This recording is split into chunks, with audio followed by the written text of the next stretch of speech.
What is going on, you guys? Alex Chasen back here with a brand new video. Hopefully having a great day, afternoon, or night, wherever you guys are in this world. And I want to see this trade happen in the very little time we have left in summer, the 2 months we have left in NBA summer. I want to see Pascal Siakam in an Atlanta Hawks jersey at the start of next season. Do I think it's going to happen? Well, there's a possibility per Shams Charania. He said the Atlanta Hawks have offered DeAndre Hunter, AJ Griffin, along with multiple picks. It doesn't specify if it was first or second round picks, but multiple picks to the Toronto Raptors for Pascal Siakam. While the Raptors denied that trade, and I'm just sitting here like, why? That makes no sense. Why would you not want a young guy in DeAndre Hunter, especially AJ Griffin, who still has so much untapped potential? I mean, I believe the same for DeAndre Hunter, but we've kind of seen what he can be. A fantastic defender, streaky offensive scorer, but AJ Griffin still has so many unknowns, and why would you not just want draft compensation also? The Raptors went 41-41 last year, getting bounced in the first round of the play-in to the Chicago Bulls.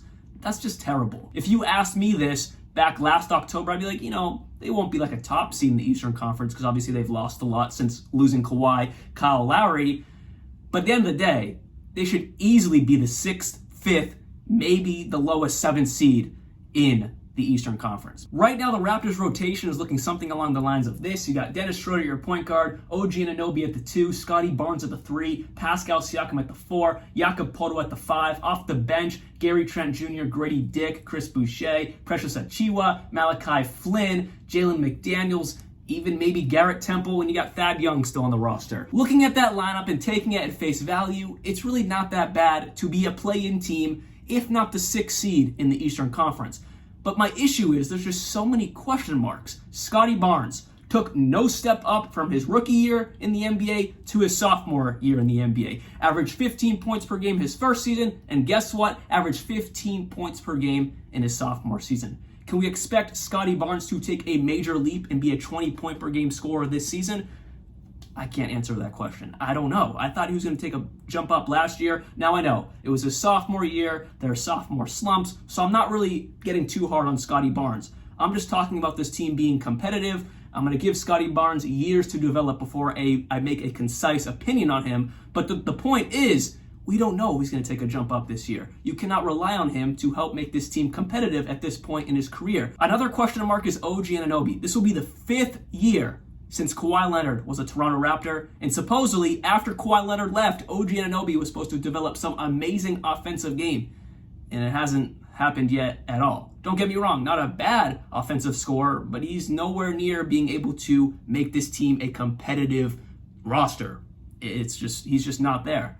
Now defensively, absolutely, I'm not knocking his defense, but offensively, it just hasn't developed into what it was supposed to be. Pascal Siakam is now 29 years old, coming off his highest points per game of his entire career last season, heading into his final year of his contract with the Toronto Raptors. No player option, no team option, final year, and is an unrestricted free agent.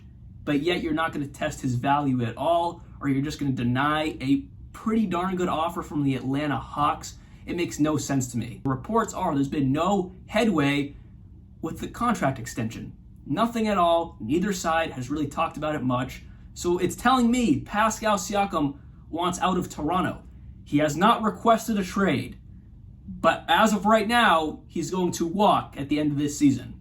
And for a team such as the Toronto Raptors, who at this point have too many question marks, in my opinion, to be overly competitive in any playoff conversations, why would you not trade someone who's at the height of his career, 29 years old, at the peak of what he's ever going to be, like I said, coming off his best points per game of his entire career last year? Why would you not trade him and get some value? I have been confused with the Toronto Raptors for years now. Honestly, ever since they haven't really done much since Kawhi Leonard decided to sign with the Clippers. Ever since then, I've just been confused with the Raptors' direction, and now losing Fred VanVleet, really showing and just knocking any chances of being competitive. Now they're just going to keep Pascal. They need to pick a direction and stick with it. And that direction, in my opinion, needs to be a rebuild. You just brought in Darko Rajaković, a new head coach. Looks like he can be a solid head coach. We don't know much about him. He was an assistant before this. But let's see what he can do in a rebuilding situation and not just this middling, today, we're going to compete. We're a play-in playoff team. We're not that good. We're just falling back in the standings. You're stuck in the middle.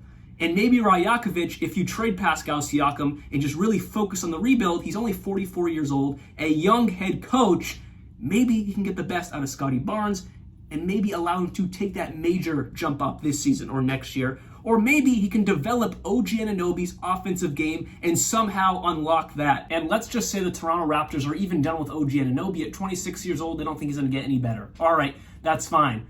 By bringing in AJ Griffin and DeAndre Hunter, well, first, you have DeAndre Hunter to replace Pascal Siakam at the 4, if not put him at the 3 if you want Scottie Barnes at the 4 or at the 3, vice versa. Doesn't really matter either way. But then at that 2, you can either do Gradey Dick to replace OG Anunoby, throw him into the starting lineup, or AJ Griffin, who is only going into his sophomore season. Point being, Toronto has to get comfortable with the rebuild and playing these young guys. AJ Griffin is going to be a sophomore, his second year in the NBA. Throw him into the starting lineup. If you trade OG, probably accumulate some other young assets and young guys as well.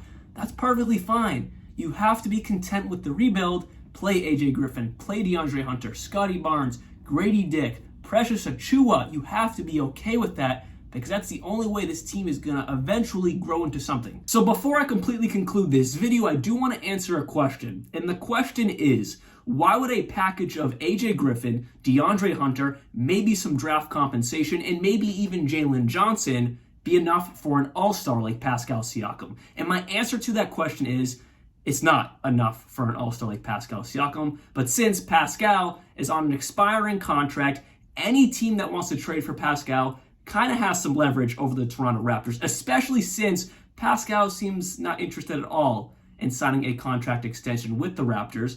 It doesn't mean he wants to be traded. Maybe he wants to go into free agency next summer and just have that free reign and not deal with being traded. We don't know. But at the end of the day, Pascal Siakam is on an expiring deal, and whatever team trades for Pascal also has to figure out for themselves, does he want to re-sign with us?